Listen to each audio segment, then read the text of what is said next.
Welcome to Below the Line, where we talk about working in Hollywood from the crew perspective.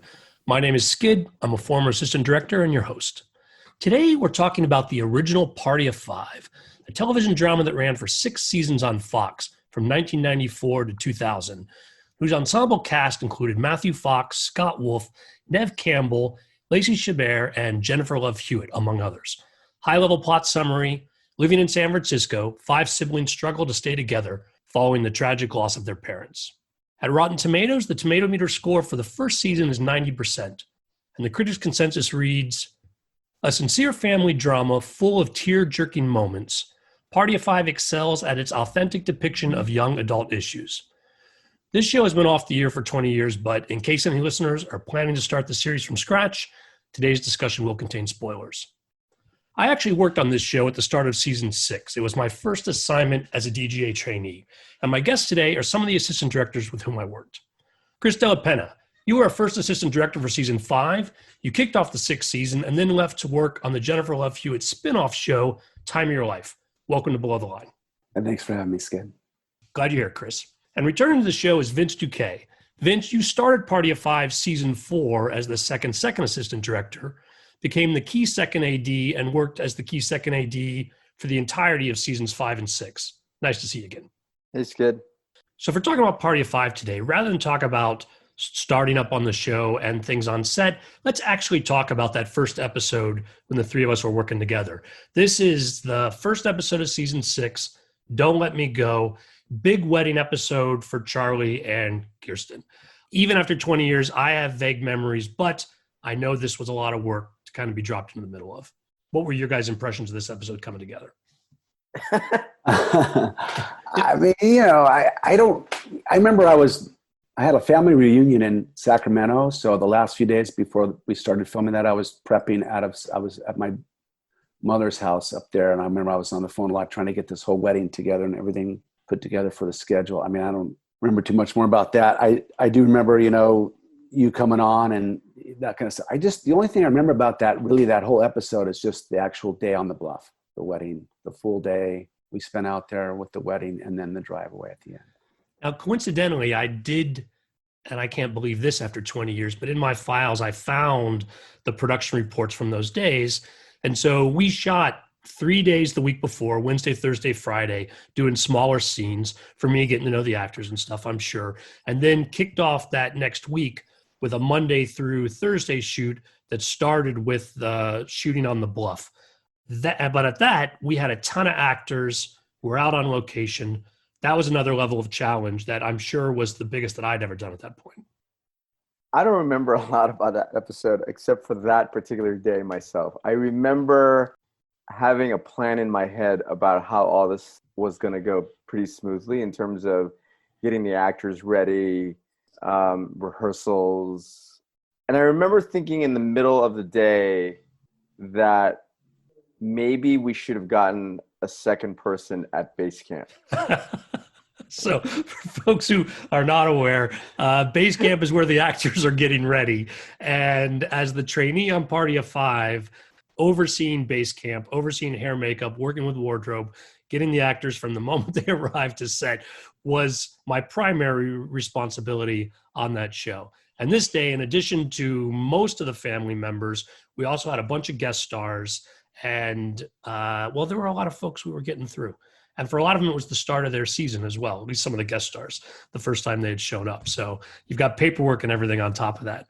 It's starting to come back to me in kind of a goosebumpy way.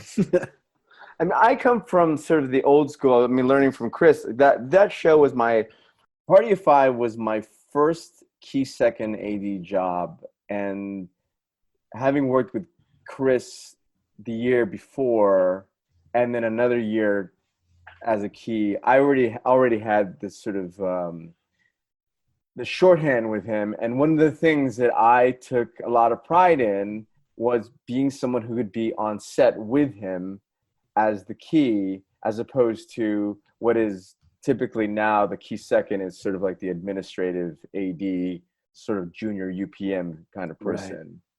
Right. And at the time, we were still doing pencil call sheets, but I felt like there was going to be a move in terms of how the AD responsibilities were shifting.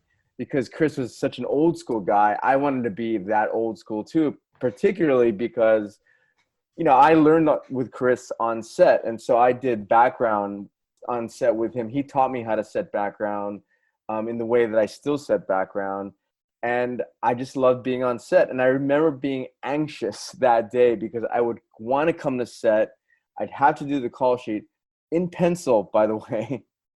And every time I'd come on set, I'd have to get pulled because stuff was going on at base camp that wasn't, that was a little haywire, right? Because of all the extras and getting everybody made up. So I kept getting pulled away from Chris. And I think I remember that he just didn't feel supported, and for good measure, because I was going back and forth and we were at the beach, right? So it's like the sand going up the hill. It just wasn't easy. And then we had really crappy radio reception. Yeah. That would complicate everything. Yeah. Because Chris was down on the beach, and then we would, once I got up to the cliff, forget it. I could hear him, in and out, and I was imagining, oh my God, he doesn't know who he can talk to. He can't talk to anybody. It was insane that day.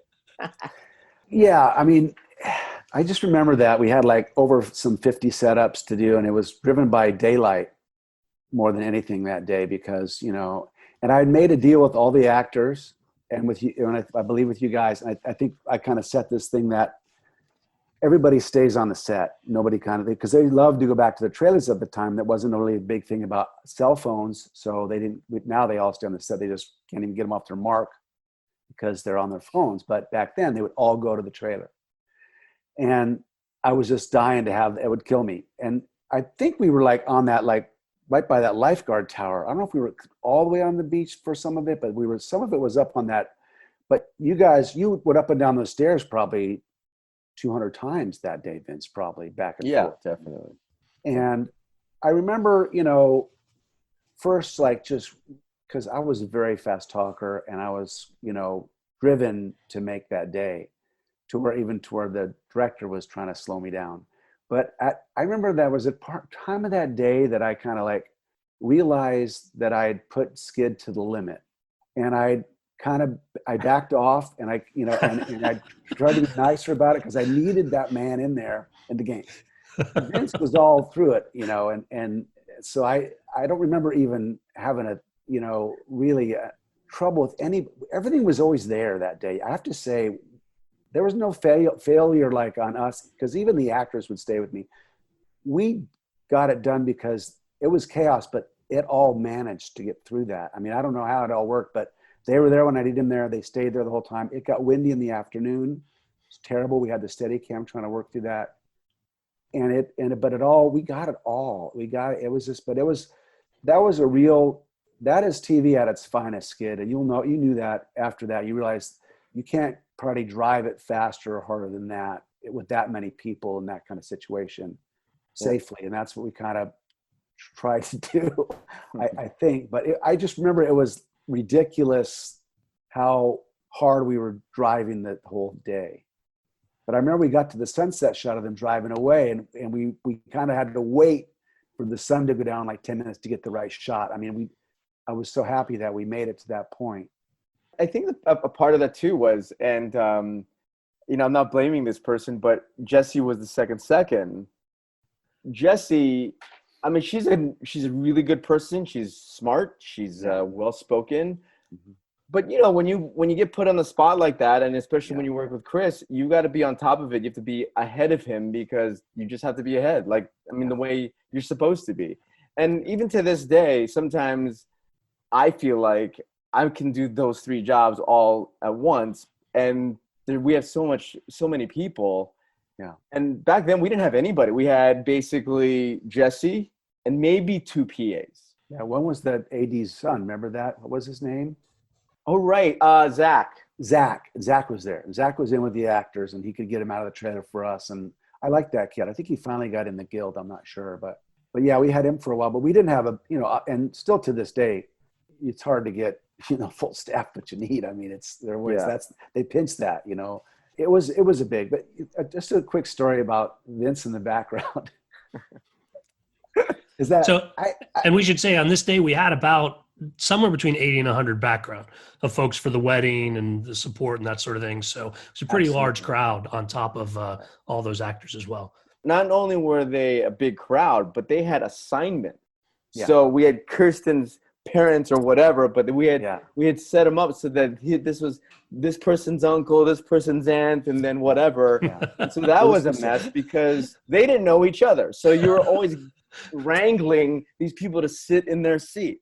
The story I have to say, and this is one thing that I'll always, and I tell this story to my other ADs as I go along in my life, that, I would look at you and I'd say, Vince, we're almost ready, and there'd be no background out there. And I'm like, you ready? He goes, no. You'd look at me straight faced, go, no, it's ready. I'm like, but there's nobody out here.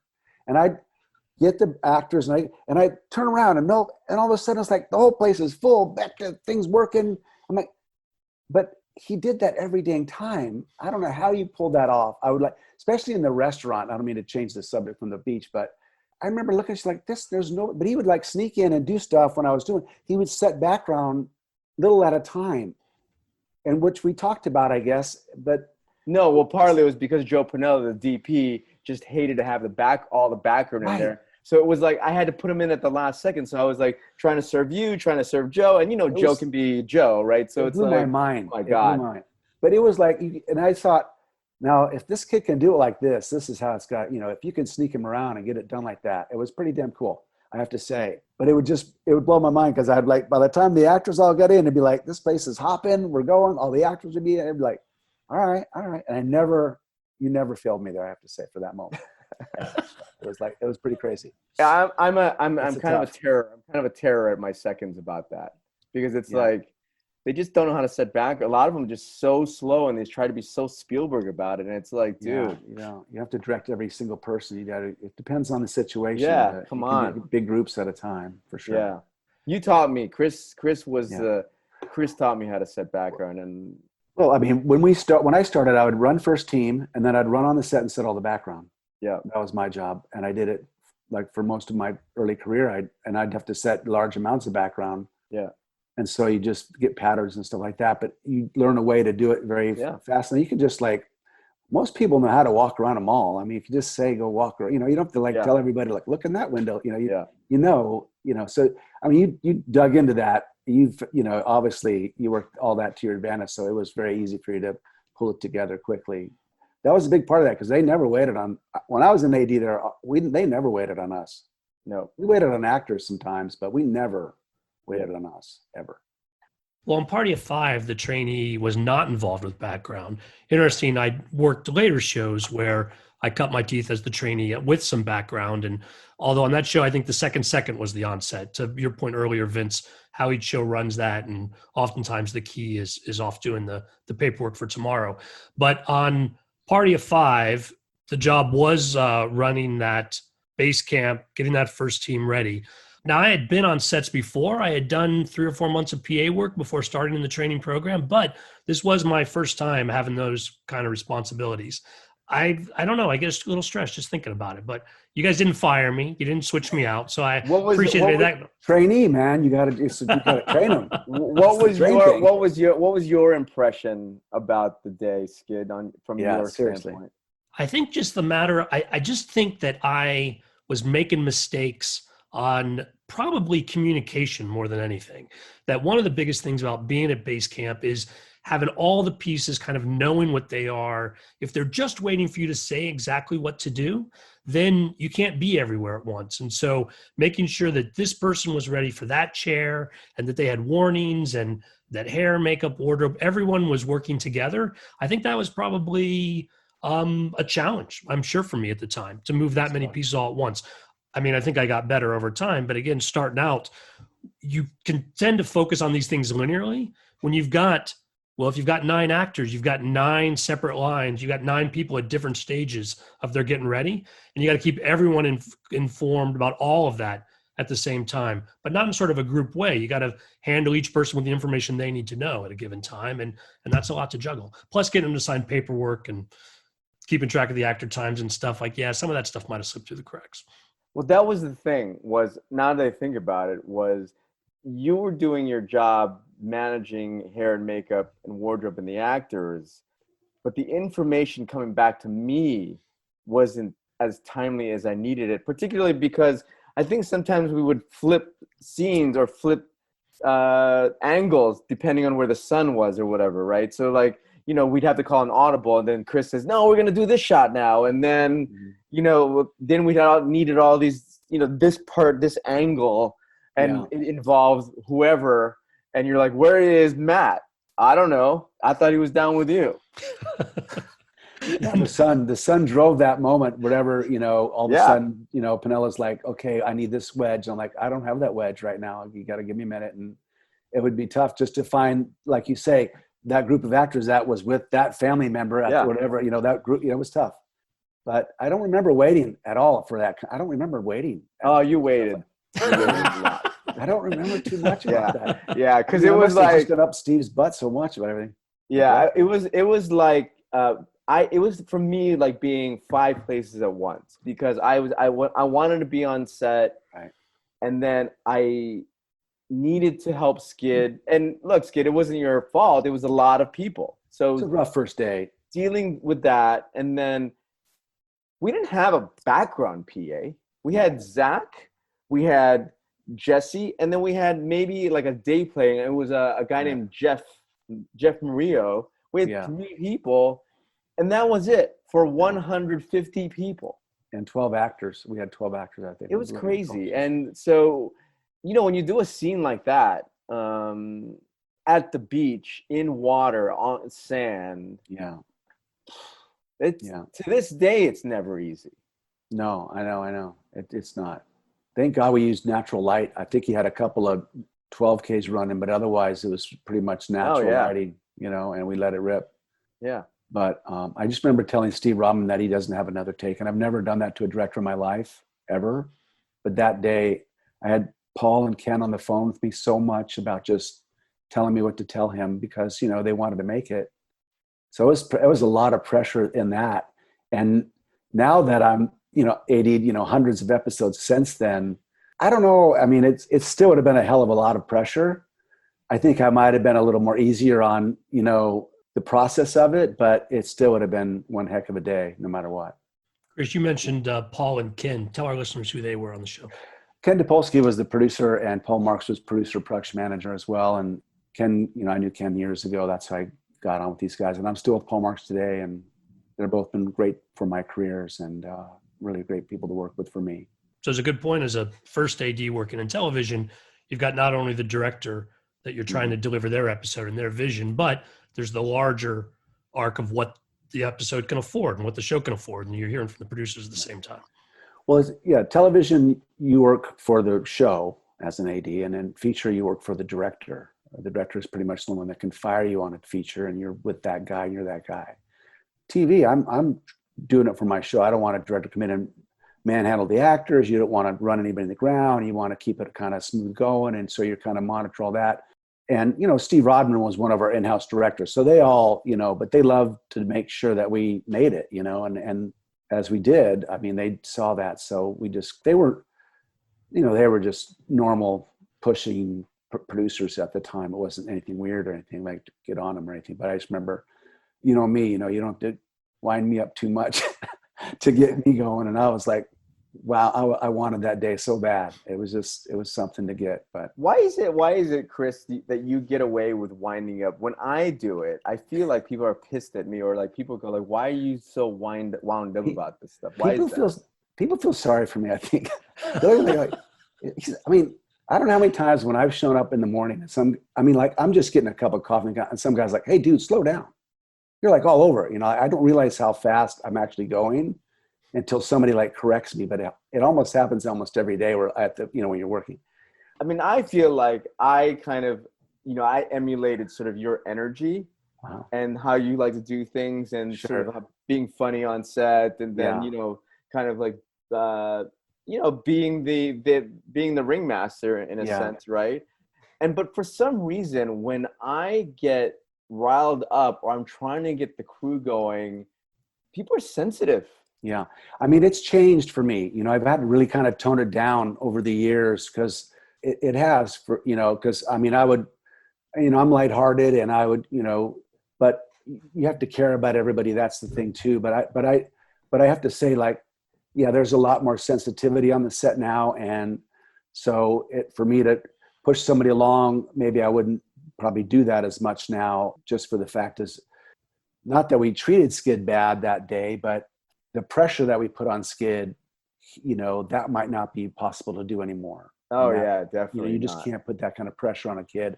I mean, when I was a PA and sort of like that, we weren't even allowed to have lunch. I mean, we were. I mean, if you saw the craft service, you were lucky. But things have changed quite a bit, and so you have to really be like, now with my staff. I mean, we have a big huddle up. I just make sure everybody's there and in the now and in a positive manner. If not, then we'll work it out. I just don't want to. I can't drive it as hard anymore. I still drive myself like that, but I don't drive the crew on the staff like that anymore. I agree. I'm the same way. You can't do it. Yeah. And the millennials and the way things work, I mean, when lunch is over, I don't expect my ADs and PAs to be already in their positions. They're leaving the lunch table when they say lunch is over now. That's the way it is. It's just back in the day, you guys got ahead of everybody so you could get everybody back and everybody going. But now you can't do any of that, and I get it. It's cool. I understand it. So I've changed my game up quite a bit in the respect of just like, I find what makes you go, and I give that to you all day long, whatever that is. I just try to find out what makes my DP and my camera guys go. And whatever it is, if it's quiet around them, then I give them quiet. If they like to hear a joke, then whatever it is, I kind of like, and as a first for me, it's fun to do that. I can really, people start to, when you have a crew that's so comfortable at what they're doing, that they're doing it the best they know how to do, instead of looking over their back, it's like, am I going to get fired? I mean, I've worked with Tommy Schlamme. I mean, you finish a scene, it's like everybody's like, we just did the best work we could ever do right now at that moment. It's amazing. That's filmmaking to me. Yeah. It's a great feeling when you feel that, for sure. I mean, Vince, you're firsting now, and maybe you're just not funny enough, or you're not as funny as you think you are now. And you've already got people tense with that, and that's I don't know. Could be.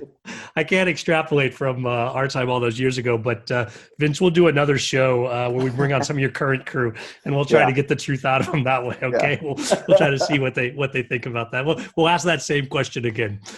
Going back to Party of Five, so I like the interpretation that Chris put out there, and maybe this is a little Rashomon, that we made our day and we never waited.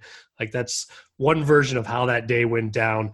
Any other memories or sort of fallout from that day that you guys recall, just as far as wrapping up the work on the beach? I remember just a vision of Vince at the end of that day, and he was exhausted. He was done. He was tired. I just remember just that. It was a sobering experience for me, because up to that point, remember, I graduated from the training program, and I had a really pretty smooth 2 years in the training program, and I did a couple seasons of Party of Five, and it went pretty smooth. Yeah. And then the wedding happened, and it was a sobering experience for me that, wow, there can be a crazy day. There can be a bad day. And it was because of that day that, I think subconsciously I have PTSD about it, to the point where I just, want to make sure, like, when we have a big day, like whether it's a Thanksgiving episode or a club party or that sort of thing, I think I subconsciously go back to that day, and I just want to eliminate the feelings of that day when I plan. right. Knowing that, I still think that it's never, I mean, they want you to do so much now, Vince, it's almost, you're like, what, really? I'm supposed to do all this in this day with these people that are going to drag their feet? I mean, it's really hard to kind of motivate, and you get lucky sometimes, but there's times that it's tough, and technically things break down. And there's so much improv now. I don't know. Is there a lot of improv on you? I mean, I'm doing a lot of comedy now, so we do a lot of improv. Do you guys do a lot of improv and keep the thing rolling for like minutes on end? Especially when I just did 2 pilots, so it's like, you exhaust every scene to death. I mean, to try to get everything out of it. So, and with comedy, that who else has got, you want to let him rip a couple times himself. It's a lot of that. Sure. Yeah. You guys, I want to talk to you more about how things have changed in 20 years, but let's go back before the wedding scene in the season 6. Vince, you started in season 4. Tell us a little about where you were in your career from training program to AD, and how you got involved with Party of Five. Well, I had just graduated in 1998. I did some day playing duties on a movie called, the book was called Eaters of the Dead. It was the Michael Crichton movie with Antonio Banderas. 13th Warrior was the movie. So I did that, and then my first job was Party of Five. So I was happy to get a gig, and at the time I felt like I was going to get a gig at some point. I didn't really think about my future. I was just going to take the first gig that I could get. And then I don't think I even interviewed with you, Chris, because it was just with Jules. I think you had been somewhere. You did. I know what it was. You hadn't started prep yet. Yeah, but I remember meeting you. You had this military background, and you had this way about you that you could get through anything. I remember that feeling when I met you. Yeah. That I'm gonna get whatever it is. I can manage it, which you did. So that was my first gig, and I knew that I wanted a key right away. I would probably change the way I would approach the job, but that I knew that not in a Machiavellian kind of way. I'm happy to have learned, and be in the situation that I was, but I was kind of really anxious to kind of take on a lot of responsibility, Mm-hmm. like ready to do that. And where'd you get your opportunity to key then? How'd that come about? That was on this show. So Dee Dee Stadler, she was the key second AD for 3/4 of season 4, and then I took over as the key. She gave me the baton. She left for the feature, and I became the key. Now, Chris, we talked about when you got involved, but I know you had done some other shows with the same producers, and as we mentioned earlier, you did a couple of the episodes of that season 6 before leaving for the Jennifer Love Hewitt spinoff. How did you get involved as the first on that? Where in your career did this fall? I met Ken Topolsky, man, when he just started producing, and I did a movie of the week called Long Arm with him, a Western. And an inside kind of story from that, I used to run, I'd run first team, and then I'd run and go set the background, and he'd see me running, and he'd say, well, what's going on? I'd say, we have 2 shots left on this and this and that. I'd tell what was going on. And that's when he put all that stuff in place at the office, like call in the ADs, call in the shots. That's how that happened. But, oh, really? Yeah. Sorry about that. Let's take it aside and tell our listeners what we're talking about as far as checking in at the office. Well, what happens is, like, when you're on the set, either me or my second or somebody the second when he always kind of does a text back to the office to let them, like, listen, we've just set up scene, let's say 63, and it's 5 setups and we're on 1 of 5. So they know exactly where our day is, because we all have a plan and a timed out day with the producers, and they like to keep us on that time. If not, then we have to readjust or adjust our schedule or whatever. So they like to know where we're at. And so I would kind of do that with Ken. And then so years later, after he offered me the Wonder Years and I couldn't do it, and then he offered me Party Five, couldn't do it, but he offered me Significant Others, and I was available. So that's how I got on with that. That show lasted three episodes, and then it was gone. And then they let me do Party of Five the next season. And so let's talk more about how things were set up with the film. And we've mentioned sort of letting the office know. We filmed on the Sony lot at the time. I think there was a lot of running back and forth. I remember buying a little BMX bike so that I could get back and forth to the office from where our trailers were. But I'm having a hard time remembering why I had to make so many trips back and forth. Was that part of this communication plan as well, or was there more to it? Or was I running the call sheet up there trying to get something checked? Probably. Or distribution. I don't know, Vince. What are you doing? It was probably distro to get back to the office, because the office was north of the lot and we were on stage 24. All the trailers were pretty consolidated, but the office was a kind of a long walk. Yeah. So that makes sense. Yeah, I had to hop on a little bike and run back and forth, which I think you had encouraged me to get, Vince. I think you did. That bike's been around, right? I mean, did you leave that bike with us? Because somebody had a bike forever after that. They had bikes. I think I did leave that bike. Yeah, I think I left that for the next trainee to come in after me and let it be part of the team stuff. Skid, I got you in the training program. Don't forget that. and we've done that episode, Vince. People who are curious, we did an episode on the training program, and you guys should go back. So that was interesting, Vince, because we had some history. I met you because we both had been military veterans. Someone introduced me to you. You were instrumental in me training for the process of getting into the training program. And now my first job is working with you here on set. Yeah, that was, I expected a lot out of you. So we did, man. We really did. yeah, we really did. We only had a couple of guys, man. You really had to pull it quick. You had to learn quick, but you did. You learned quick, Skid. I have nice memories of that show. Yeah, I thought the hair, makeup, and wardrobe folks were all great working with that team, even because there's a lot of actors all the time on that show. That's the nature of these ensemble groups and getting them in and out of the chair. That was a great team to work with. They did the whole show, the whole time. They did like 7 years of it, I think those ladies did. Well, guys, tell me more about the atmosphere on set. Well, it was like a family. You know, a lot of those guys have been together for a long time. I finally came in on season 4. That crew stayed together for all the years, right? I mean, they did. The ADs came and went. We were a revolving door there, I think, more than any other department. People were pretty close, I think. We would go out every Friday night to the backstage and sing karaoke. We were even the extras were close because we used the regulars. We used the regulars in the we had the regulars in the restaurant. You know, so everybody knew each other.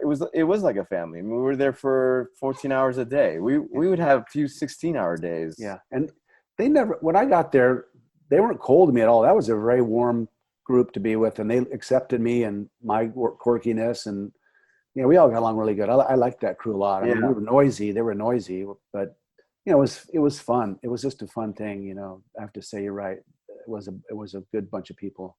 Yeah, they loved you, Chris. I mean, you could tell the energy was different when you would come on set for an episode. It was just much more lighthearted, and then we'd sort of have a good time, and yet still we'd have to, be focused and do our job. But we were able to balance both things all the time, I felt like. Yeah, I think we tried to, ease some of the pain of it all. Because we did a lot in a day. There was a lot of work every day. And, nothing against Jennifer and Scott, but, I remember scheduling. I couldn't schedule that. I could stay with those two actors all day at the loft, but I wouldn't make that day because they tell so many great stories. I couldn't stop the storytelling enough to get them, remember? So we'd schedule half a day with them and then I'd have to schedule something else because they all knew each other so well. I mean, Scott took care of that crew. They all took care of that crew. Those actors took care of everybody. So there was a lot of friendliness, which tended to be like, okay, we got to go, guys. We'd have to film kind of here too. But there was a lot of that. Yeah, I remember. We were so close, Skid, that I was trying to play a practical joke on Scott Wolf. The joke was that Scott had left for the day and he was going to come back, right? Oh, I remember this now. Yeah. He did a scene and he left for the day and he was going to come back.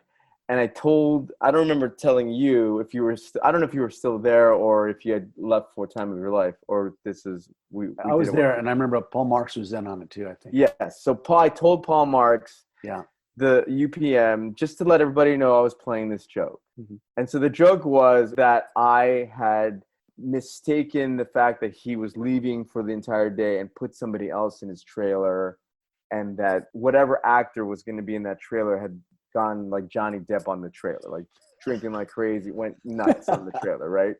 And what ended up happening was Scott Wolf came and he got pissed. He didn't see it as a joke. He left the set. So here I was, and I remember we were shooting at the house. Yeah, now I do remember, Chris, that you were there because you kept asking me, what's up with Scott? What's up with Scott? And then I remember one final moment you said, I need you to come in here. I need you to come in the set and I need to talk to you. And I was shitting a brick. And I was like, wow, I can't believe this is all falling apart on me. And I came in and there was Scott Wolf. And I remember Joe Penella just was cracking up with that huge laugh of his. He Oh, couldn't yeah. hold it that much longer. And then it turned out, that Paul Marks had turned the tide on me because Yes. you were there for that, right? Yeah. Then I had to ride you because like I need this guy now. That was part of the joke that you had to ride me. Yeah. Yeah. And then he's standing there. Scott was good like that. He was, fun like that. Those guys, he was a good-hearted kid. Overall. He still looks the same. I know. He's on Hallmark a lot. He's on that. Yeah.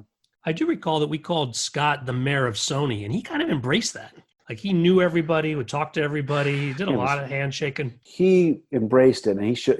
That helped our show a bunch. I mean, he really embraced it. He would do all the talk shows, and remember they let him go do movies and stuff. Remember we'd schedule on their movies. Nev was doing stuff, and Scott was doing things, and we let them all do that. They'd scheduled around him. They were really good to those kids. Scott did that movie Go while we're on Party of Five. Yeah.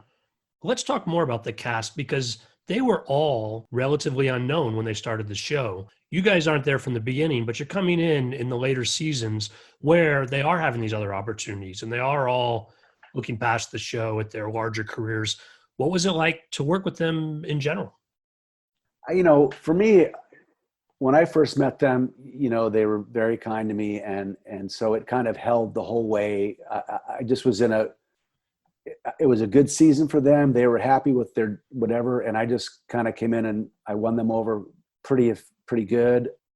I think that overall Nev was my favorite just because when I did have a chance to direct in the final season, she was just precious, dealing with me as a first-time director. And Scott and Matt, they were all very kind to me through the whole process. But I just remember her just really cool about the whole thing. And I thought she was very smart through how she managed it. And I just thought she was really great. But they were all really sweet people. Everybody has their moments and stuff. And I remember when we would do around the table they'd eat at the house and we'd have a scene in the house. And I would just scream at the top of my lungs because they'd all be talking so much. I'm like, quiet. And they're looking like, dude, what's up? I'm like, gosh, you guys. And they're like, oh, okay, sorry. And then they'd come around and they're like, what are you doing? I'm like, dude, you're killing me. But they were family to everybody. That was a good group of people, I have to say, in my opinion. Yeah, they were all great, and the thing was they were all part of the crew too. They really got along with the crew, and we all went to do things together. There was a golf tournament that we had every year that all the cast would be, or most of the cast would be a part of. So we were pretty close in that way. Yeah, I mean, they would do food things for us, and they would do special things like that. And we didn't have taco trucks then, but they would do special things. I remember Jennifer Love Hewitt would do that quite a bit too. She would, I think we'd have a thing became very popular, maple bacon or whatever that, and she'd make sure we all had that on a Friday. She was cool. I mean, those kids, they enjoyed that ride, and I think it was the second season, but that show won Best Drama, Emmy. I mean, that was gold for a while. Now that pilot was amazing. I remember watching it, and then to be able to be a part of that show was pretty cool, I thought. Chris and Amy, who are the showrunners of that show, they're very sweet people as well. That's the start of it right there. Just those two people to say from the top. But they could cast, man. They really could cast. I mean, they found, Jennifer Garner. I mean, they really could cast. And those kids were really very well cast. I mean, Jennifer Garner was on our show. No, she was on Time of Your Life. But they found her and that was like the very first. She was on Significant Others. Oh, I remember her. She was like showing me like pictures of her and her class play before that or something. I mean, she was just a kid. They just knew. And they said she's going to take off, and then she got Alias, and it was over, after that. But they were very good they could really cast those people, and that really set that show up. All the guest stars were quality; they were good, and that helped drive that show for those many seasons. And so, Chris, you got to come back and direct one of the final episodes of that 6th season. Vince, you were there till the end. What was it like wrapping it up for everybody, closing down a show with that kind of family feeling. I was there towards the end just for that episode. I mean, I was on the same lot. We had the same production office, so we were always around each other and all that stuff. So, I mean, Vince got to really feel the last moments of that. But for me, it was like those guys were all, sad. It was a sad, even when my last couple episodes with that, I could feel like it was the end of something that was truly something really great. And they were sad about it. Everybody, to the writers, to everybody. It was a moment in history that was coming to an end, for me. Especially because we were all, I mean, I wasn't there since season 1, but I was there for, the 3 seasons, and everybody was really close. So when you sort of feel like we're not going to see each other again, it's kind of a weird feeling because you kind of take that for granted. And I don't remember if we knew that did we know from the beginning of that season that this was going to be the last season, or was that sort of like, I don't remember.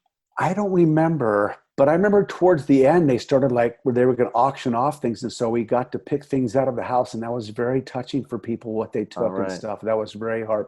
It was heartful moments from the crew that got to take certain things out of that house. It brings tears to my eyes thinking about it right now, because there were some things that were there from the start.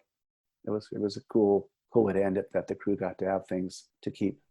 And then they auctioned the whole thing. I mean, like somebody bought the kitchen from the set. Oh, really? Wow. Oh yeah. I remember Paul saying, the whole kitchen some guy bought the whole thing. But all the plates and the handprint, all the stuff on the walls that was in there, the crew got to have that, which is really great. I thought.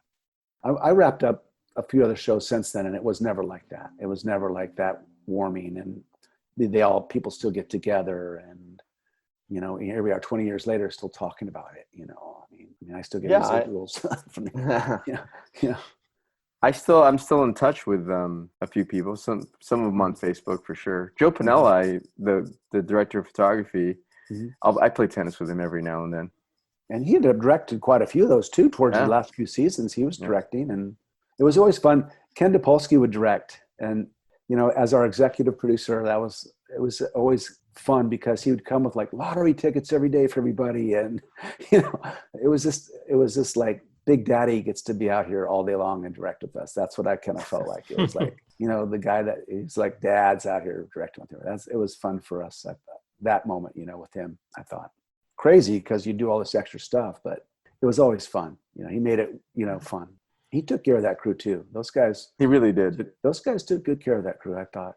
And it's hard to do that as a producer these days with everything going on. I remember we took like Martin Luther King off. I mean, Ken did things that people weren't doing then. We all watched the space launch. We stopped and watched the space launch one afternoon. I mean, you just don't do things like that. They just don't. And Ken would make sure we would have moments together like that. Right. Chris, when you're talking about the crew being loud, that reminds me of a story. Vince, tell me about your signs. Right. I forget how they came about. Oh, this is what happened. At a tournament that we did, I made a quiet please sign to make it look like we were doing a real tournament. And then I used that sign on set because, as Chris noted, they were just super noisy, especially the grips. They just could not stop talking. Everybody knew each other so well. Yeah. I'm not everything. I mean, like ridiculous, but it was especially on Mondays. So Mondays, everybody got back from the weekend and wanted to tell each other about how the weekend went, and then and then you had Joe Penella, who would just not come to set, and he would just talk, love him to death. But there's a lot of that. So this quiet sign was sparked from that golf tournament, and I still do it. You had some signs made up. Like if you did that one for the on-camera golf tournament scene, you had these like paddles made up that you had a couple of them. I think that might have even been one of the trainee duties to come in and walk around with that. What happened was I used it at UCLA because we would go to UCLA and shoot it as Julia's college, right? Nev Campbell's college. And I remember, why not just show the sign up instead of trying to quiet 100, students and background? You could just put the sign up, and it worked because you couldn't just scream, shh, at UCLA. Yeah. There were students. It was a live school, but I would put the sign up and they'd be like, "Oh my God, I'm so sorry." So that was something that I remember doing and still do. And I feel like there was a time on the show House where I had 6 of those made, and it made the set quiet. And now I can't get the PAs to hold it up because I feel like they all want to be presidents of the studios right away. So Yeah. I have to say, I've never been able to get somebody to do that again. I don't know why but I think it was like the most brilliant thing that we could have happen for us because it absolutely worked. And if you don't have those, then your ADs are screaming quiet. And that just makes it all day long. That just makes it so much more annoying if we're all just getting quiet. And literally you could yell quiet every 30 seconds. And sometimes I would say that I'd be like, "Hey guys, I just said quiet 30 seconds ago." And that crew would talk all the way up to, I would say rolling, they'd keep talking to literally the director would say action, and then they'd all be quiet. I've said, "Guys, we're putting it right to the limit now. You have to be quiet before that. Just give the director a little more space," because the guest directors would be like, "Oh man, this is maddening." It's just because everybody's so friendly, but the signs would work out great because you don't have to hear somebody screaming it. You could catch it. All of a sudden it comes out of you can see it instead of just have to hear it. And I thought it was awesome. Yeah, that definitely worked for that show particularly. I just can't get anybody to do it again. I don't know why. I know. Dang it. Because it really worked. Yeah. The last show I just did, I had a microphone now, Vince. They give me a microphone, PA system. Is that you use that for the whole show, for all your episodes? There was that show, Penny Dreadful City of Angels, but the showrunners were there all the time and they wanted to hear what was going on because the sets were so large and there were so many people. So I would just talk like that, but it was great because, you don't have to talk, you don't have to scream at all, and you can give a safety meeting or something like that so easily. And I like that idea a lot, but it's an expense to the production company. Obviously, that does work. You should, if you have a chance to do it. I love it. When I've done it a couple times because we would do it on big club days or whatever. Yeah, and it's really helpful. It's a good tool, and then it keeps everybody from screaming. That's the whole thing too. Yeah. To try to give that level down. Yep. Other lessons from the show, things you guys learned then that you kept with you for 20 years? Well, that was the last of the pencil call sheets. Everything's so automated now, but it was in a sense, kind of a slower time. I mean, things were fast and furious, but not so fast and furious now that, I couldn't do a call sheet in pencil. Like, think about it. Yeah, I mean, things are going so fast now. You're texting, everything happens with so much immediacy that it gives the producers, not saying in a bad way, but it gives the producers room to just make last second changes and not prep as long as you need to anymore, because there's the luxury of, let's just change the scenes. Whereas back at Party of Five, it was kind of like turning the ship around. You couldn't just do it. It's like, wait a minute, I gotta erase these scenes on that alone, and then readjust that. We came at a time when I remember Nev called me one night and forgot her script in the trailer and said, "Hey, could you fax me the entire script?" Yeah, go to Kinko's, buddy. Fax me the entire script. Yeah, we deliver scripts to their doors. Yeah. And that's how they got their scripts. I mean, sure. When I did the call sheet and I was a second, obviously, handwriting, but I would call the actors at the end of the night. I didn't have a phone to call the actors.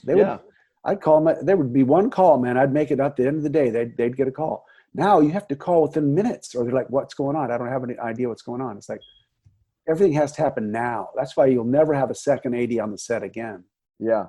There are many production manager, get the next day ready. They're like first AD production managers. They're not running the set anymore. Your second has to be able to set background, not your key. Yeah. That's why Vince, I don't know whatever you and I did together, but you picked it up quick. And that was really something that drove you, that you were very good at setting background at a fast pace. And you need to do that at that level for sure. Yeah, absolutely. Well, I want to say I'm disappointed I didn't get to learn background from you, Vince, then, since you had me out at base camp the whole time. I had to go to another show and learn it from somebody else. All right. That's, yeah, thanks for passing that on. One thing at a time, Skid. One thing at a time. I've got a Skid story I can tell about background. All right. Just a different topic, but I was at Warner Brothers and I hadn't worked with Skid in a long time, but Skid had moved up as the AD quickly. You were very good at your job, and you didn't have downtime, I imagine. You were very, very good. And I remember it was a big show at Warner Brothers. I forget the movie that it was. And I was doing Chuck or some Shameless or something. And I walked by this tent and it was full of background. And in there, you were giving the speech that day. And I stood in the back and listened. I was so proud of you. Not that I had taught you any of that, but what a freaking great AD you became, man. I just was like, wow. This kid's got a hold of this thing, man. I was very, and you never saw me. I couldn't even get your attention. You were really busy, but and then I left. But I remember that moment. I was like, I know that voice. And I walked in, there you were. And you gave the whole day what's going on, the whole, the speech. You give a speech to the background every day when they come to work about what's going to happen that day. So they know. And that's when every AD does that in that position. But you were very good at that. I was very impressed. Chris, I appreciate hearing that from you, because that background speech, it sets the day for the background. It sets the tone for how things are going to go. And yeah, that was a moment I consider important as well. See, Vince, maybe I could have taught you something about background, right? One thing at a time. One thing at a time. I think if you'd have stayed in the business, Skid, you'd be running Warner Brothers before it's out. But I'm just saying. Chris, you're welcome back on the podcast anytime. Well, guys, in wrapping it up, Vince, you want to say anything about what a great AD I would have become if I'd stuck around? And have we worked together since Party of Five? We haven't, right? That's a good question, Vince. We stayed friends over the years, but I can't remember if we ever got together again on another set after that. I don't remember. I would love to have you on the set. Come on, be my second. Yeah. But you have to set the background. And I would love to have your crew come in and give me the other side of how this, what kind of first AD you're doing these days, Vince. So we'll look to set that up. Guys, this is a lot of fun. Thanks for being here today. Really appreciate it. Thank you very much, Skid. Thanks, guys. Thanks, dude. Appreciate it. Listeners, I hope you've enjoyed the episode. Your feedback is always welcome and greatly appreciated. You can send email comments to skid, S-K-I-D, at belowtheline.biz. That's B-I-Z. Please rate us wherever you get your podcast. It helps us reach new listeners. And new listeners, I hope you'll peruse our past seasons, maybe discover some other shows that might interest you as well. If you're on Facebook, you can find photos and other behind-the-scenes materials at Podcast Below the Line. And finally, you can follow the podcast on Twitter and Instagram. It's at Pod Below the Line. Thanks to Curtis Five for our music and John Wan for our logo. The logo is available on t-shirts, mugs, and stickers at redbubble.com. Be safe out there. Hope to see everyone again next week. Vince, the pictures you sent are great. Come on in, honey. Okay. I'm on the phone. Sorry. We'll let you go do what you need to do. Sorry, baby. Are you okay? So are you done? Yeah, we're done. Or yes or no? We're Okay. done. Okay. All right. No, you didn't put the phone cord in here, so I got fucked. Okay. I'll talk to you in a little bit, honey. They all heard that. Sorry. I'll be honest. You're not. You are not. Yes, honey, I am. And they just heard you say that. So they're laughing hysterically. And let's stop recording. You said you were done. No, well, I'm done with the program. We're just winding it up right now. Anyways, sorry. I'll call you in a minute, honey, okay? Oh, that was classic. Oh, shit. I think So we have good. I think we have our outtake.